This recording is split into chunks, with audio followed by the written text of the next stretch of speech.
Hey everyone, welcome back. Hope you're having a fantastic day so far. So new research is out on the buying power for Social Security benefits, and it's showing some extremely concerning results. So we're going to be covering those. Plus, Kamala Harris and the media are now calling Donald Trump and JD Vance weird. And we actually have some people coming out, some former staffers of Kamala Harris, that are saying that she was extremely difficult to work for and saying all these bad things about her. So we're going to be covering that as well. But before we go ahead and dive into the main content of today's video, if you wouldn't mind helping out real quickly by just giving this video a like, that just helps out with the good old YouTube algorithm. And also consider subscribing to my channel if you have not already. Plus, if you would like to receive up to $200 in free stock or $200 in free cash, in the pinned comment below, I will be leaving a link to Robinhood.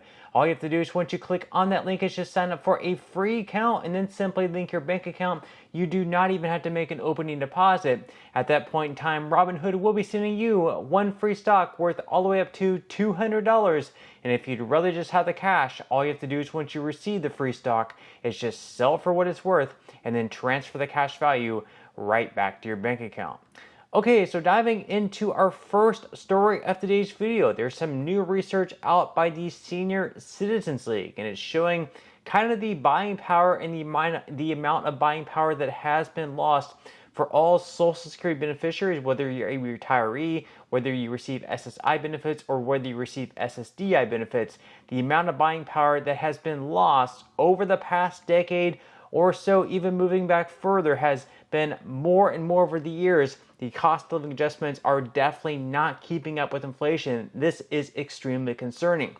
So according to the Senior Citizens League, research on the buying power of Social Security benefits by the TSCL shows that the value of seniors' benefits has declined by 20% since 2010. The 2024 loss of buying power study found that on average, payments for retired workers would need to rise by $4,400 per year or $370 per month to rebuild their lost values. So you can see back in 2010, the average benefit was $1,176 per month.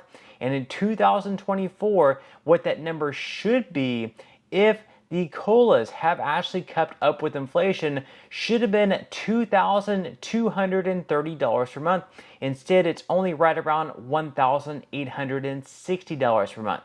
They go on to say that the study confirms that prices older consumers are paying have outstripped cost of living adjustments, leaving many on the edge of financial distress.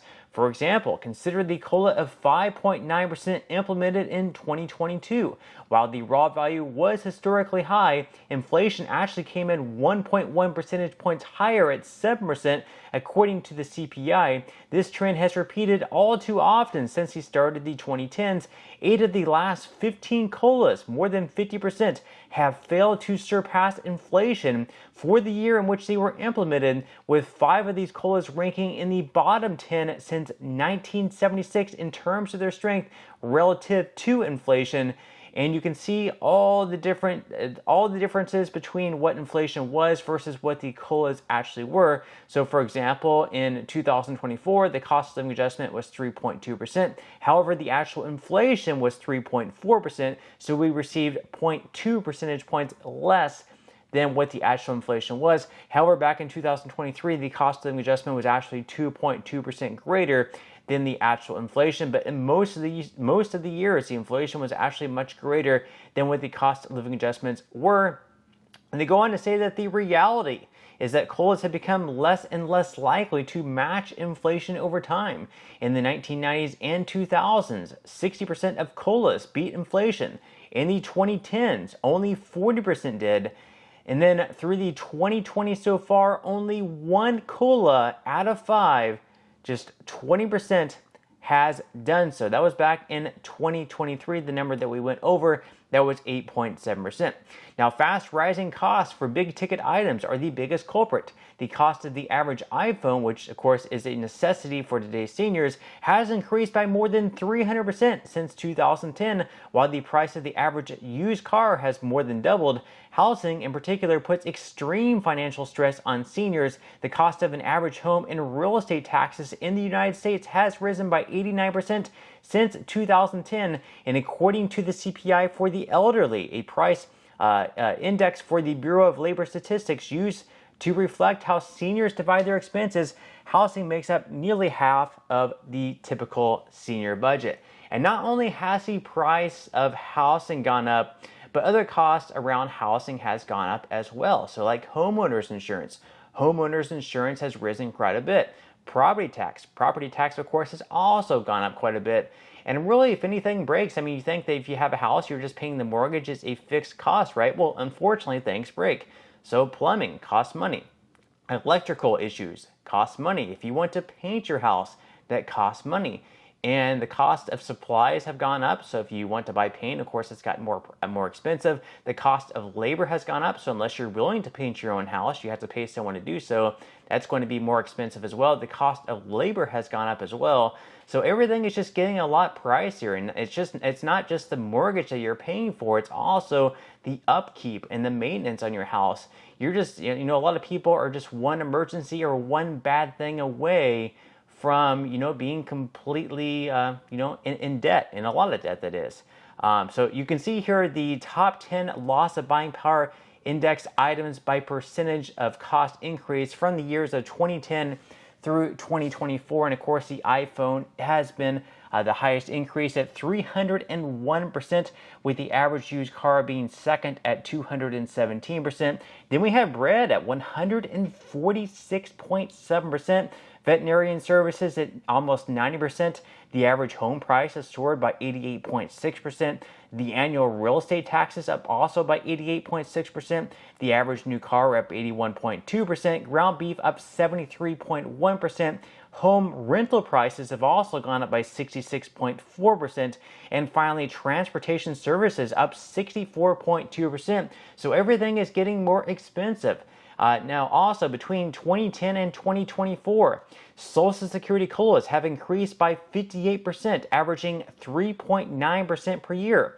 However, the cost of goods and services purchased by typical retirees rose by 73%, averaging about 4.9% annually over the same period. And for every $100 a retired household spent on groceries in 2010, that household can only buy about $80 worth today.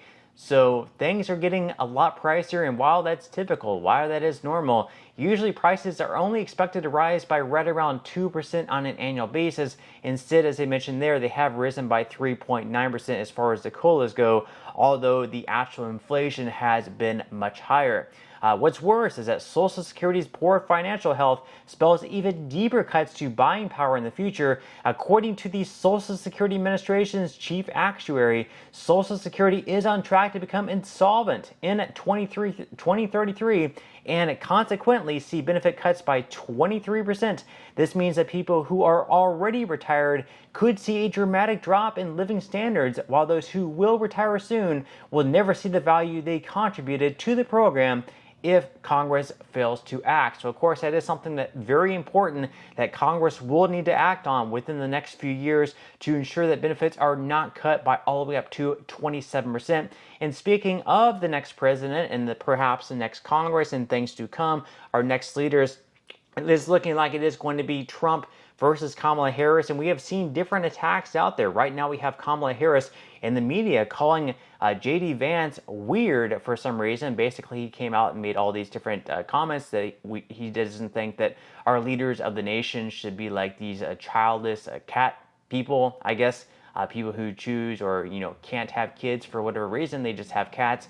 He said that they should not be the ones making the future decisions for America, that it should be those who have kids that make those decisions. And a lot of people were offended by those comments. They were not recent comments. I believe he made them back, maybe a few years ago whenever he was running for Senate in the state of Ohio. So they're trying to make J.D. Vance and Trump out to being very weird. Meanwhile, Republicans and Trump are trying to make Kamala Harris out to being, sort of crazy in her own way. This article here from Outkick says that 92% of Kamala Harris's staffers left her in her first 3 years as VP due to her laziness and anger.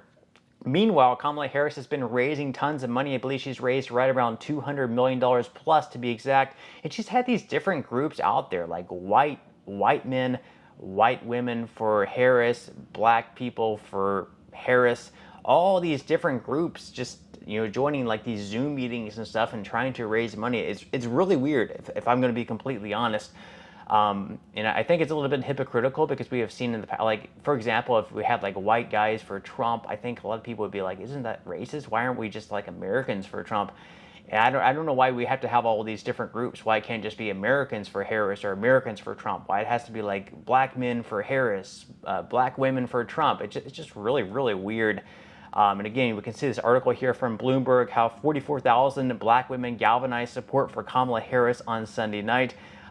In this article here from Time magazine, identity groups are mobilizing for Kamala Harris. That shows progress. And again, I think if it was Donald Trump doing this, Time would probably put out some type of article about how this is racist and how they're using these different groups or whatever. I think it's weird too. I mean, I just don't see why it can't be Americans, why we have to label people by their race or their gender. We shouldn't be like, if you're white, you have to vote for this person, or if you're black, you have to vote for this person, or if you're Asian, you have to vote for this person. If you're Hispanic, you have to vote for this person, or you're not Hispanic.